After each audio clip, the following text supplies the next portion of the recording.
Che cosa vuol dire custodire i nostri volti, i nostri visi e le nostre voci, le nostre parole nell'era dell'intelligenza artificiale?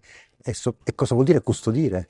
Cosa stiamo custodendo e cosa vuol dire custodire? Ecco, quello di cui stiamo parlando e su cui stiamo riflettendo è esattamente questo. Allora partiamo da una prima considerazione che custodire quando ha a che fare con le persone e con noi stessi non è come riporre una cosa in un cassetto, no? Una cosa ferma che così è, così rimane. Noi stiamo custodendo le nostre identità che sono in divenire. E quando custodiamo l'identità degli altri, pensiamo dei nostri figli, dei nostri amici, stiamo custodendo comunque qualcosa che cambia.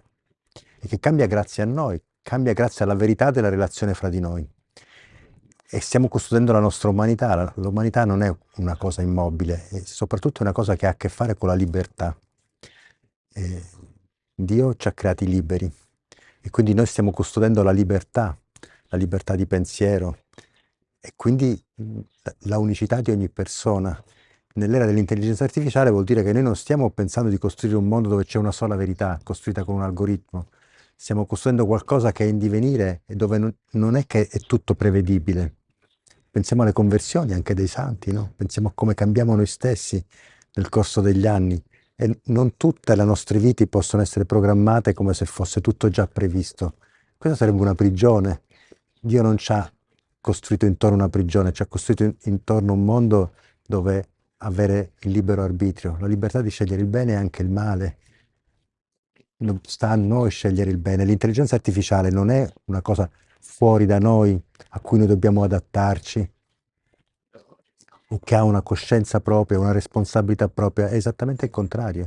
L'intelligenza artificiale calcola statisticamente cose di cui non ha nessuna coscienza e quindi non è responsabile. La responsabilità è la nostra, sia nel come la programmiamo, sia nel come la usiamo e nell'usarla, nel come facciamo in modo che questa non costruisca un solco, non scavi un fossato tra noi e gli altri, ma sia al servizio dell'uomo. Di tutto questo stiamo parlando in maniera diversa e da prospettive diverse, quella giornalistica, quella filosofica, quella teologica. Ma il punto centrale di questa nostra riflessione è che se non c'è la verità di una relazione, la verità di una ricerca, se non c'è l'intelligenza umana, se non c'è una relazione umana, se tutto è simulato, noi stiamo in qualche modo abdicando a noi stessi. Noi stiamo facendo sì che i nostri pensieri si atrofizzino. Il Papa nel suo messaggio per le comunicazioni sociali scrive: non possiamo diventare consumatori passivi di pensieri non pensati. Infatti l'intelligenza artificiale non pensa, calcola, ma noi sappiamo che non tutto può essere calcolato. Nel cristianesimo, nella verità rivelata da Gesù, possiamo dire anche che i conti non tornano, a proposito di conti e di calcolo, che potremmo dire che 2 più 2 fa 5, che l'amore è così infinito che non è un calcolo. L'amore non è un calcolo, è qualcosa di incalcolabile. E i pensieri non pensati per di più da qualcuno che sa solo calcolare e che non è qualcuno perché è qualcosa, è una macchina calcolatrice. Ecco, ci devono far pensare che certo che la possiamo usare, come possiamo usare tante cose, ma non possiamo delegare i nostri pensieri all'intelligenza artificiale. Noi dobbiamo usare l'intelligenza artificiale per pensare noi. Non possiamo delegare la nostra libertà all'intelligenza artificiale perché la nostra libertà appartiene a noi. Non possiamo pensare che esista una sola risposta unica e per sempre alle nostre domande, perché ci sono domande che richiedono una ricerca continua e che forse la risposta l'avremo in una dimensione trascendente, quando saremo faccia a faccia, a proposito di preservare la nostra faccia a faccia con Dio. Ecco, noi crediamo questo, ma anche quelli che non credono si rendono conto che ci sono cose che non possono essere spiegate dal calcolo, che il calcolo arriva fino a un limite, ma oltre quel limite c'è qualcosa che solo l'amore può spiegare, come diceva San Paolo.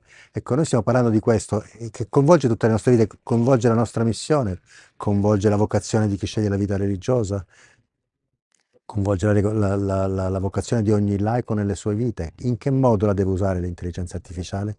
In che modo deve vivere la propria vita? La prima cosa che deve fare è non rinunciare a vivere, non rinunciare anche al silenzio rispetto al troppo pieno delle parole, non rinunciare alla possibilità di incontri casuali nella vita, di scoperte casuali, la bellezza e la sorpresa dell'inatteso. Se tutto è programmato, è una prigione da cui noi vogliamo scappare. Noi vorremmo vivere ogni giorno la nostra vita col gusto di costruirla ogni giorno anche nell'inatteso, anche nella sorpresa, nel silenzio, nella contemplazione, tutte cose che non sono calcolabili.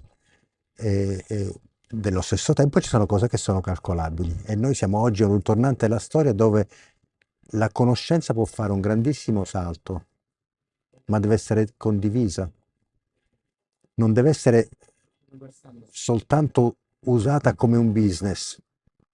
Se la conoscenza diventa un business, di nuovo c'è qualcosa che non torna. La conoscenza è un bene pubblico, è un bene comune, c'è un limite anche qui alla possibilità di far diventare la condivisione della conoscenza un business e magari disposti a pagare questa conoscenza con la divisione fra chi ce l'ha e chi non ce l'ha, fra dei super uomini e degli uomini che hanno subito un downgrading perché non hanno accesso a questa conoscenza.